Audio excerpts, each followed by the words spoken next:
સુરેન્દ્રનગર જિલ્લાના નાના રણ વિસ્તારમાં પડેલા કમોસમી ભારે વરસાદથી મીઠા ઉદ્યોગને ભારે આર્થિક નુકસાન ભોગવવું પડ્યું. સુરેન્દ્રનગર જિલ્લાના નાના રણ વિસ્તારમાં પડેલા કમોસમી ભારે વરસાદથી મીઠા ઉદ્યોગને ભારે આર્થિક નુકસાન ભોગવવું પડ્યું છે. કચ્છના નાના રણમાં મીઠું પેદા કરતા આશરે 2500 અગરિયા પરિવારોના કોળિયાઓ પાણીમાં છૂટવાઈ ગયા છે, જેના કારણે તેમણે વર્ષભરનું સંગ્રહિત મીઠું ગુમાવવું પડ્યું છે. દરેક અગરિયા પરિવાર માટે મીઠાનું ઉત્પાદન જીવનની આસ માટેનું મુખ્ય સાધન છે. કમોસમી વરસાદના કારણે એક જ પરિવારનું 50,000 જેટલું મીઠું ધોવાઈ ગયું હોવાની માહિતી સામે આવી છે.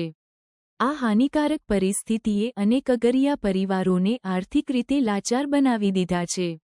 મીઠા વેપારીઓએ પણ આ પરિસ્થિતિને લીધે મીઠાના ભાવમાં ટનદીઠ 300 સુધીનો તીવ્ર વધારો નોંધાવ્યો છે.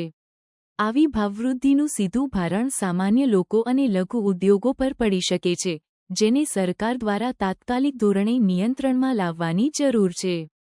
આ સ્થિતિને લઈ સ્થાનિક અગરિયા સમુદાયે સરકાર સમક્ષ સહાય માટે આજીજી કરી છે.